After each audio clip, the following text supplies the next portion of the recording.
तो पहली स्टेज तो हमारी पार हो चुकी है। मतलब हारने वाली स्टेज पार हो गई। वो तो पार हो गई, अभी हम लोग दूसरी और तीसरी स्टेज पे चल रहे हैं। हम लोग एएमआई पार्टी के साथ हैं, मोस्टली लोग एएमआई पार्टी के साथ हैं। बहुत ज़्यादा इधर उधर लोग, मुसलमान भी इधर उधर ज़्यादा बहक नहीं रहे हैं, इसलिए हम लोग इन्हीं के साथ, इलाहाबाद के पूरे लोग जो हैं चुनाव एएमआई को ही जाए। एआईएमआईएम चीफ असदुद्दीन ओवैसी आज प्रयागराज में थे। प्रयागराज में वो साबरमती जेल में बंद अतीक अहमद के परिवार के साथ मंच साझा किया। हम इस समय पर उसी जगह पर मौजूद हैं जहां पर अभी कुछ देर पहले असदुद्दीन ओवैसी ने एक जनसभा को संबोधित किया। हमारे साथ प्रयागराज के तमाम वो लोग हैं, आसपास के जिलों से लोग आए हैं, उन्हीं से जानेंगे। सर, कितना इस चुनाव में कितना लग रहा है कि ओवैसी फैक्टर काम करेगा? अवैसी साहब का फैक्टर, आप ये जैसा कि अवैसी साहब ने बोला है कि पहला चुनाव लड़ा जाए हारने के लिए, दूसरा चुनाव लड़ा जाए हरवाने के लिए और तीसरा चुनाव लड़ा जाए जीतने के लिए, तो पहली स्टेज तो हमारी पार हो चुकी है। मतलब हारने वाली स्टेज पार हो गई। वो तो पार हो गई, अभी हम लोग दूसरी और तीसरी स्टेज पे चल रहे हैं। मतलब हरवाने के लिए आपके चुनाव या तो हरवाएंगे या तो जीतेंगे, और लेकिन नेक्स्ट टाइम इंशाअल्लाह अल्लाह ने चाहा तो जीत भी होगी, सरकार में मुदाखलत भी होगी। यहाँ पे बात इस बात की नहीं है कि जो है हमें जो है रिक्शा टाली चाहिए, साइकिल रिक्शा चाहिए हमें शिक्षा, रोजगार। और आप जान रहे हैं कि इस देश में मुसलमानों की हालत दलितों से बदतर हो गई। जैसा कि आज से 20 साल पहले सच्चर कमेटी की रिपोर्ट आई थी, लेकिन उस पर नजर रखने वाला कोई नहीं है, तो उस पर बात करने वाला कोई हमें अपना अकाबरीन लीडर चाहिए। तो उस हिसाब से अवैसी फैक्टर कोई फैक्टर नहीं है, ये एक दबे कुचले माइनॉरिटी और पिछड़ों की आवाज है। अवैसी की जगह कोई और आवाज उठाएगा तो उसके साथ भी लोग हैं। लेकिन उत्तर प्रदेश में विधानसभा चुनाव में लोग कहते हैं कि यहाँ पे समाजवादी पार्टी के साथ मुस्लिम हैं, कांग्रेस के साथ मुस्लिम हैं, तो उन तमाम लोगों के साथ जो मुस्लिम हैं, तो क्या उन पार्टियों के इतर मुस्लिम ओवैसी साहब के साथ जाएगा? सर, कुछ लोग साथ जा रहा है, ऐसा नहीं है, यहीं पे भी आ रहा है। हम लोग एएमआई पार्टी के साथ हैं, मोस्टली लोग एएमआई पार्टी के साथ हैं। बहुत ज़्यादा इधर उधर लोग, मुसलमान भी इधर उधर ज़्यादा बहक नहीं रहे हैं, इसलिए हम लोग इन्हीं के साथ, इलाहाबाद के पूरे लोग जो हैं चुनाव एएमआई को ही जाएगा। इलाहाबाद में हमारे माननीय श्री अतीक अहमद साहब का एक अच्छा खासा 5 बार से विधायक कोई ऐसे नहीं हो जाता, उनका एक अच्छा खासा जो है काम किया है उन्होंने, उनका एक चाहने वाले एक वर्ग अच्छा खासा है और हम उनके साथ हैं। यहाँ पर तमाम और लोग भी हैं जी। जो है हिंदू मुसलमान सारे लोग हैं साहब जी, हिंदू मुसलमान सारे लोग हैं। ये खाली नहीं कि खाली जो है एआईएम के लोग ही मुसलमान हैं। आपका क्या नाम है? जी, हमारा नाम मोहम्मद हनीफ है साहब।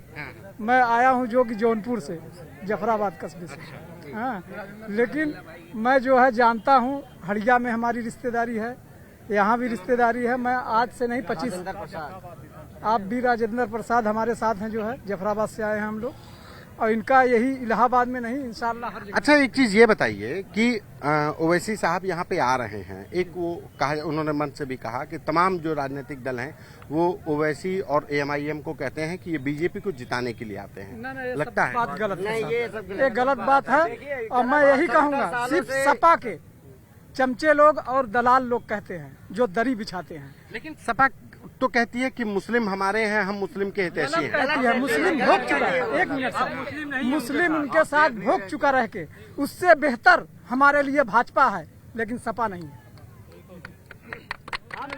ऐसा क्यों है?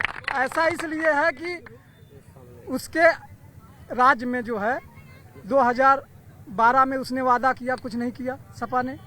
फिर बाद में जो है दंगा करवाया, जो है दंगा में कितने लोग मुसलमान मारे गए, जो है क्या क्या हुआ, जो है आज भी बेघर हैं बेचारे सब।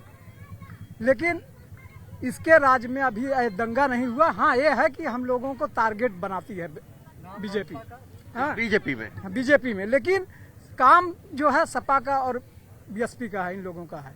भाजपा हमारे लिए ठीक है, लेकिन हम जो है सपा और बसपा से बेहतर भाजपा है। हाँ, भाजपा बेहतर है सर। तो भाजपा और ओवैसी में अगर चुनना पड़ेगा तो वैसी को चुनेंगे, वैसी को चुनेंगे साहब। भाजपा खुला दुश्मन है, समाजवादी, बहुजन समाज पार्टी, कांग्रेस, ये जो है छुपे हुए दुश्मन है। अखिलेश यादव के सरकार में 2013 में मुजफ्फरनगर में इतना बड़ा दंगा हुआ, जबकि जब देश का बंटवारा हुआ उतने आदमी नहीं मारे गए। 3 महीने तक दंगा होता रहा मगर अखिलेश सरकार एकदम खामोश रही। बहनों की इज्जत लूटी जाती रही, मगर ये अखिलेश चुप था। अखिलेश के पिताजी मुल्ला मुलायम जिनको कहा जाता है, वही कहे हैं कि हम चाहते हैं कि 2019 में बीजेपी फिर आए। तो फिर बीजेपी में और अखिलेश में या मुलायम में फर्क क्या है? हमारे साथ हिंदू मुसलमान सारे के सारे लोग जुड़े हुए हैं। MIM का इंशाअल्लाह इस बार जो है अच्छे परफॉर्मेंस हम इस सरकार बनेगी तो एक पाया जरूर हमारा होगा। हमारे बगैर हिस्सेदारी के सरकार नहीं बनेगी। एक सबसे बड़ी बात कि MIM के बारे में कहा जाता है कि ये मुस्लिमों की पार्टी है, लेकिन हमारे साथ एक और शख्स भी है। सर, आप अपना नाम बता दीजिए, परिचय दे दीजिए। आप अपना नाम बता दीजिए। राजेंद्र प्रसाद, जफराबाद विधानसभा 371। आप MIM में हैं? MIM में है, हम BSP के। ये तो जो है मतलब कहा जाता है कि मुस्लिमों की पार्टी है। नहीं, मुस्लिम की पार्टी नहीं है। जैसे हमको लोग कहते हैं कि आप क्यों इसमें चले आए, जब एक दलित की जरूरत है तो कहाँ जाएगा? बीजेपी में सोनकर है, सपा में पासी है, कांग्रेस में धोबी है, तो चमार कहाँ जाए? इस वो तो जो जाटव हैं जिनको हैं वो तो सीधे से कहते हैं, बहन जी कहती है ये तो हमारा ही है, ये कहीं नहीं जाएगा। नहीं, बहन जी के साथ का मिशन गायब हो गया। हम लोग 83 के DS4 के हम लोग DS4 के मेंबर रहे हैं। जब BSP बनी है, पहले सुन लीजिए भाई, जब हम लोग DS4 के मेंबर रहे 83 में, फिर BSP जो है 84 में बनी है। उसके बाद अब बहन जी का मिशन खराब हो गया है। अब उसमें जो है धनमान की पार्टी हो गई है, जो उनके इस बार जैसे BSP इस बार जैसे कह रही है कि इस बार वो जाटव और ब्राह्मण वोट बैंक से फिर सत्ता में आएंगे। कर पा रही है बहन जी इस बार कुछ करिश्मा करेंगे? ब्राह्मण उसी जगह जीतेंगे जहां कोई दल इनको वोट नहीं, मतलब अपनी टिकट नहीं देगा, और हम वहां से देख दें तब कहां ब्राह्मण जाएंगे? सब अवसरवादी हैं। जातिवाद का इस समय इलेक्शन चल रहा है और MIM सबको लेकर चल रही है। जैसे आज बहुजन समाज पार्टी को अछूता समझते थे, जैसे बहुजन समाज पार्टी को सब अछूता समझते थे, आज वैसे MIM के अछूता समझ रहे हैं। जब हमारा संगठन तैयार हो जाए तो इन लोग चिराग बत्ती के नाम बहुजन समाज पार्टी के इसको भी साथे चले आएंगे। कहाँ से आए हो? हम सर कौसाम्बी से आए हैं। हमारा नाम मोहम्मद कैफ सिद्दीकी है। ये बताओ कैफ कि मौजूदा आप युवा हैं। जी जी। सबसे बड़ी समस्या युवाओं के साथ है, शिक्षा और रोजगार दोनों चाहिए और दोनों जी जी। शिक्षा के लिए देखिए, हम लोग माइनॉरिटी में 20% है यूपी में, पर हमारे कोई हिस्सेदारी नहीं होती है। हम लोग केवल यूज करने के लिए होते हैं। बाकी देखिए सारे मुकदमा सारे केसेस क्या हमारे ऊपर ही होना चाहिए? 27% अभी सांसद जी बोल के गए हैं कि ये जेल में है, तो क्या ये देश में यही होना चाहिए? अरे सबकी हिस्सेदारी, सबको बराबर सम्मान होना चाहिए। जो भी कानून आ रहा है हमारे लिए ही आ रहा है। क्या हम यहाँ के देश के नागरिक नहीं है? यहाँ बेगुनाहों को मारा जा रहा है, यहाँ पे कितने बेरोजगारों को फर्जी मुकदमे में डाल रहे हैं। यहाँ पे यही कहना चाहते हैं। कैसे कानून, मतलब सिर्फ मुसलमानों को टारगेट कैसे किया जा रहा है? कौन सा कानून ऐसे कैसे?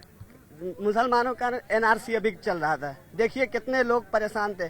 अब ये बताइए, यहाँ पे बता रहे हैं 25 साल पुराना आप कागज निकालिए।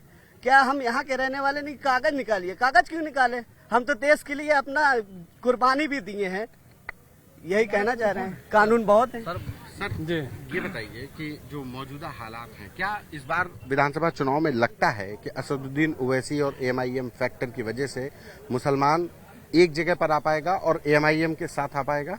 कोशिश किया जा रहा है। इंशाअल्लाह जो है 60% से ज्यादा लोग आ चुके हैं। कुछ लोग जो समाजवादी या बहुजन समाज में लगे हैं, वो भी हमारी ताकत को देख के हम सारे लोग को लेकर चल रहे हैं। हिंदू मुसलमान सिख ईसाई सारे लोग हमारे साथ हैं। हमारी इस बार जो है सीट निकलेगी और हिस्सेदारी भी होगी। अब इस पत्ते की तरह हम इस्तेमाल नहीं होंगे। एक बड़ी बात है कि असदुद्दीन ओवैसी जहां पर भी जा रहे हैं वो सीधे से मुसलमानों को कह रहे हैं कि हम आपको नेता बनाने आए हैं। जिस कौम में नेता होता है उसी कौम की रहनुमाई करने वाले लोग होते हैं, उसी कौम की बातें सुनी जाती हैं। लिहाजा अब जरूरत है कि मुसलमान भी अपना एक नेता चुनें और अपने हक को मजबूत करें। कैमरा पर्सन संजय सिंह के साथ संतोष कुमार।